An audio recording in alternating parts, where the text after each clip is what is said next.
Ladies and gentlemen, welcome to Huntington Beach, California and the Future Proof Wealth Festival. My name is Blake Millard. There are thousands of people here. We have some returning champs. Hamilton, Jenna, thank you guys so much for being here with us. Absolutely. Thanks for having us. We're going to discuss a little bit about the JPMorgan Equity Premium Income ETF, ticker JEPI, JEPI.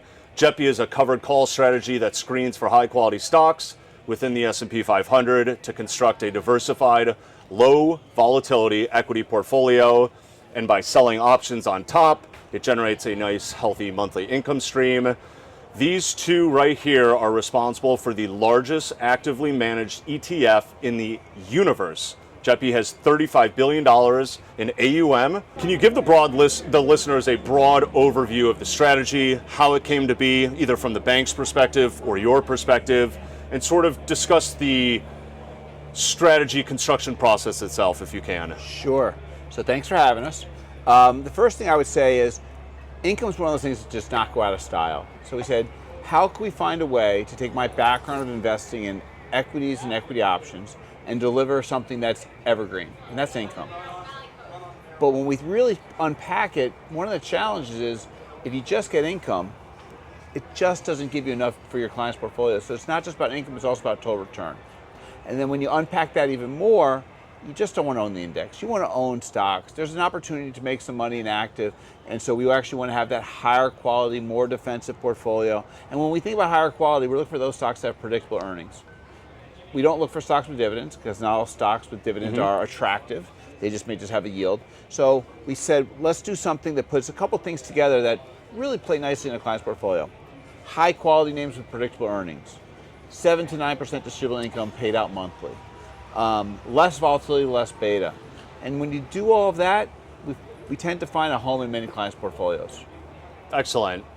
So there's two components to JEPI. There's the active long S&P 500 component, and then on top of that, there's the income that's received from selling the options. I want to discuss that covered call strategy for a minute. Why is adding that so important? You talked about the income.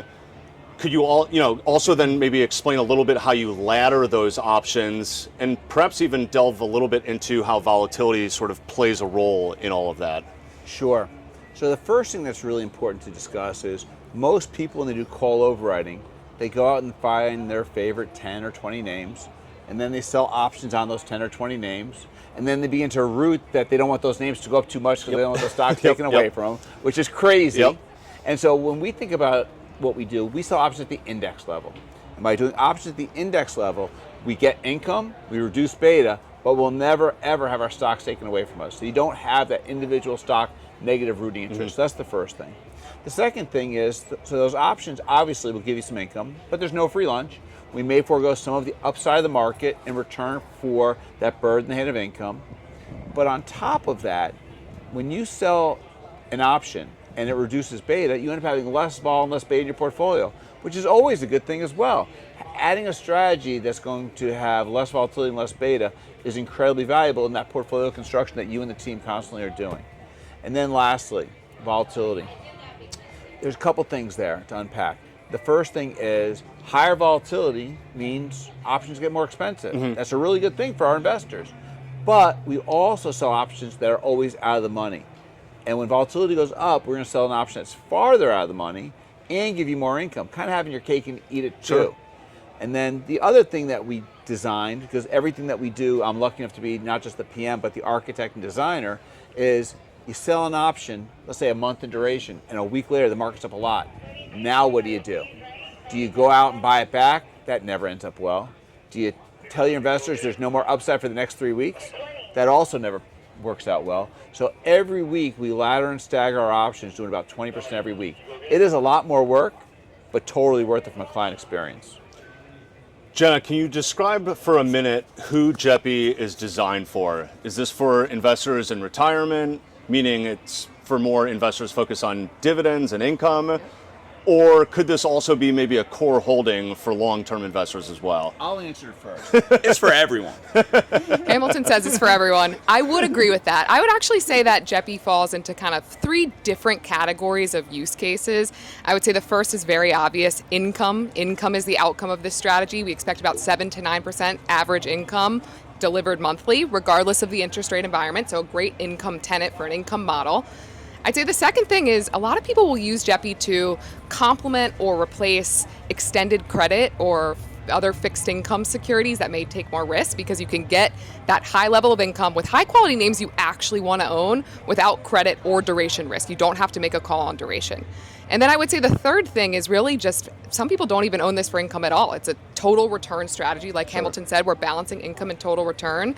This is a great way to get differentiated total return. You're getting a good portion of that from options premium, as well as holding these high quality companies that look a little bit different from the S&P. That's excellent. We know that strategies don't work all the time throughout every environment of the market cycle. Certain times or environments may be good for a strategy, others not so much. What challenges JEPI? What environments would investors be wary of in the strategy? So the first thing I would say is this is a strategy that's going to have about 35% less volatility and beta in the market without leverage, because we don't believe in leverage. So we would expect to have, through a cycle, the 5 things that are my personal report card: 7 to 9% distributable income, better Sharpe ratio in the market, better up-down capture than the market. As I said, about 35 or so % less volatility in beta, but most importantly, very good total return. So that's what you should expect for the strategy through a cycle. So what would be a challenging environment for JEPI? Based upon the type of names that we own, we're going to be a little underweight tech. And if tech is all the rage, the long portfolio may struggle a little bit, but the income's still going to be pretty good. We're going to be well balanced across sectors and across names, not having those high big weights like a lot of the indices have. Sure. We're tending to cap every name at 2%. So if it's a very narrow-based rally, this portfolio could struggle a little bit. And then if volatility is uber low, like in 2017 when the VIX was sub 10, our income for a short period of time would probably be a little bit below that long-term average. Those would be the most challenging environments. But I would say the rest of them, it kind of works okay. Sure. And where we are today, I think, is incredibly exciting. Because I think there's 3 things that could happen with the market. We can go up a lot. And up a lot, we were not going to keep up, but we're still going to give you a healthy amount of the return. We can go down, like we did in 2022. And this strategy between the income and the stock selection is going to do quite well. But what if we end up in a range-bound market? Think about that portfolio construction. What other parts of your portfolio are going to work pretty well in a range-bound market? Not a lot. So there's a lot of different market environments where it could work well. And yes, there are those challenging market environments where it may be a little bit of a headwind.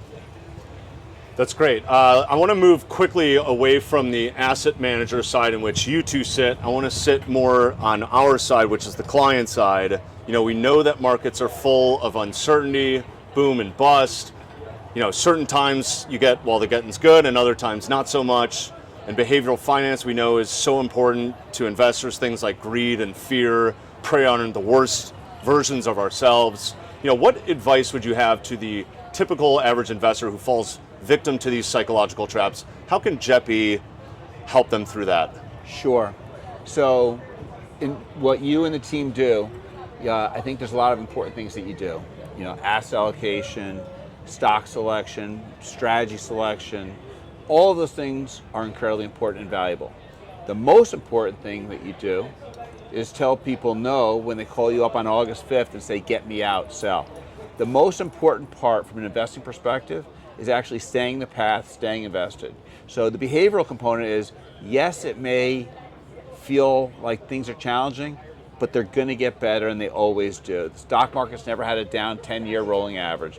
The power of compounding is incredibly valuable. And all you do when you sell or try to time the market is interrupt that compounding component to your portfolio. So what does JEPI do? It has less volatility, less beta, multiple ways of winning. It helps people stay invested. No, I was just going to say the tagline really with JEPI is smoother ride with consistent levels of income. That's what really helps people stay in the markets even during those scarier days. What are your favorite 2-3 market indicators that you rely on religiously? Sure. So the first one is the VIX. And the VIX is not the fear index. It drives me crazy that all these social media places call it the fear index. It's not. It's a measurement of uncertainty. So a 16 VIX, what does it mean? It means the market's pricing in a plus or minus 1% move per day for the next month. 24 is 1.5, 32 is 2, it's linear. Yep. So I like to keep my eye on the VIX because it actually gives an idea as to what type of uncertainty is present in the marketplace. And there's always some, but there's magnitudes of how much. That's the first thing I like to look at. The second thing I like to look at is volume. There are a lot of volume going on in the marketplace as far as whether it be the options world or actually on the exchanges. So I think that's another good thing. What are the participants doing? And then the last one is in a similar manner, and I'll tie to the first one. The VIX is for equities. There's an index called the MOVE Index, which is the VIX for fixed income. Yep. So I like to actually keep my eye on that too. What is the market as around fixed income from an uncertainty perspective? Right now, all the rage is AI. What other big theme do you think might unfold in front of us looking 2025 and beyond over the next 4, 5, 6 years? Wow. I'd say that AI is not just the chip makers. It goes farther than that. It's Downstream. the chip makers, it's the people to power the chips, it's actually the distributors of the chip, how we consume those chips. There's a very large phone maker that has a new release coming out this week that may actually be incorporating AI in a much more robust manner. So I think it's not just AI, it's anything that's related to AI and its consumption. It's something that we're actually doing in asset management. We're using data science and AI a lot more, not for efficiencies, but actually to identify winning stocks and maybe non-winning stocks. As far as other things that I think are going to be interesting, I think the $6.2 trillion that's sitting in cash and cash equivalents is absolutely a theme. You cannot get to where you need to get to staying in cash. Cash is not trash, but too much of it is actually going to be toxic to people's portfolios. A cool little stat, and you guys know this, but maybe the people listening would love to hear it, and that is if I had $200,000 today, and I can guarantee, and I'm not allowed to guarantee, 4.5% of your cash for the next 3 decades. That 200 grand is $800,000. That sounds incredible. Sounds great. But that same 200 grand, getting average equity market returns of 9% is $3.2 million. A $2.4 million difference. So what do I think one of the themes for 2025, 2026? That money that's sitting in cash equivalents going back into the market because it has to for people to hit their long-term investment goals. Final question. Investors love to use bellwethers to gauge the overall health of the market. It's simple. You identify a list of stocks. You see how they're behaving. That kind of might tell you a little bit about the environment that we're operating in. Are there certain bellwether stocks that you track that sort of provide that information? Is it a risk-on environment? Is there momentum in a space? So what's interesting is momentum actually can change. In 2015, 2016, utilities were considered momentum, which is crazy because you don't necessarily associate utilities with momentum. So when I think about bellwethers and things like that, I try to actually find certain stocks in certain sectors. Like today, obviously, some of the AI and AI chip names, the Mag 7, what have you. But I think you also want to look outside that. You want to find some of the more, let's call it, some of the companies that, like fast casual, like Chipotle, you want to keep an eye on something like that. In pharma, maybe, things like Lilly, because of GLP-1 and things like that. I think it's not just a single stock or even just a bunch of stocks in the same sector. The Mag 7 is wonderful, but it's almost all the same sector. Sure. You want to spread it out across that. And then at the same time, you do have the good old-fashioned staples companies, and when they go bid, or even those type of names go bid, you kind of say, well, it's a more defensive market, higher quality market, maybe people a little more uncertainty, a little more people look for quality. So I think it's a little bit out across all sectors, not just the hot Mag 7 names which are rocking and rolling. Yeah. Awesome, guys. That was all we had for you. Hamilton, I really appreciate your time. Jenna, great to see you as always. Until next time, guys, we'll see you then.